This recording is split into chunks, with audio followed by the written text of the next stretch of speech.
भगवान बुद्ध अक्सर अपने शिष्यों को शिक्षा प्रदान किया करते थे। एक दिन प्रातःकाल बहुत से भिक्षुक उनका प्रवचन सुनने के लिए बैठे थे।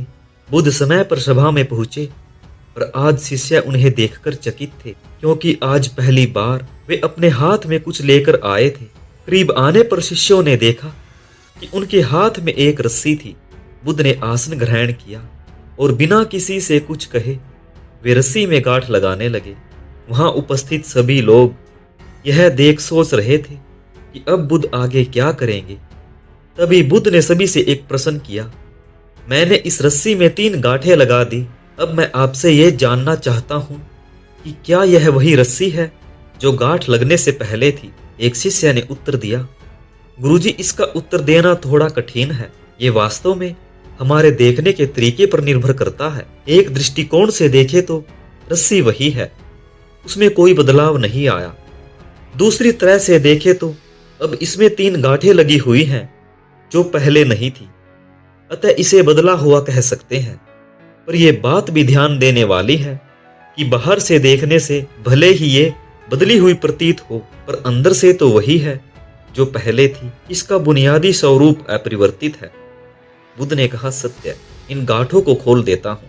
यह कहकर बुद्ध रस्सी के दोनों सिरों को एक दूसरे से दूर खींचने लगे। उन्होंने पूछा, तुम्हें क्या लगता है, इस प्रकार इन्हें खींचने से क्या मैं इन गांठों को खोल सकता हूँ? एक शिष्य ने शीघ्रता से उत्तर दिया, नहीं, ऐसा करने से तो ये गांठें और ज्यादा कस जाएंगी और खोलना और ज्यादा मुश्किल हो जाएगा।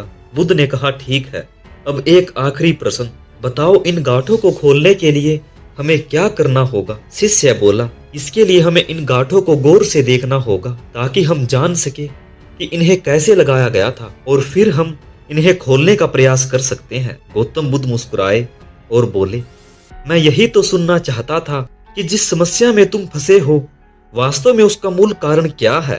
बिना कारण के जाने निवारण असंभव है। मैं देखता हूं कि अधिकतर लोग बिना कारण जाने ही निवारण करना चाहते हैं।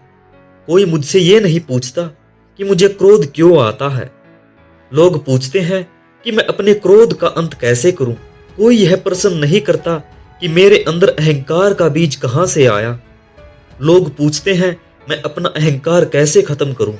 जिस प्रकार रस्सी में गांठ लग जाने पर भी उसका बुनियादी स्वरूप नहीं बदलता, उसी प्रकार मनुष्य में भी विकार आ जाने से उसके अंदर से अच्छाई के बीज खत्म नहीं होते। जैसे हम रस्सी की गांठें खोल सकते हैं, वैसे ही हम मनुष्य की समस्याएं भी हल कर सकते हैं। इस बात को समझो कि जीवन है तो समस्याएं भी होंगी, और समस्याएं हैं तो समाधान भी अवश्य होगा। आवश्यक है कि हम किसी भी समस्या के कारण को अच्छी तरह से जानें। निवारण स्वतः ही प्राप्त हो जाएगा। तो हमें सीख लेनी चाहिए कि समस्या कितनी भी बड़ी हो, हमें उसको पहले अच्छी तरह से समझना चाहिए, उसके मूल कारण को जानना चाहिए, उसको पहचानना चाहिए।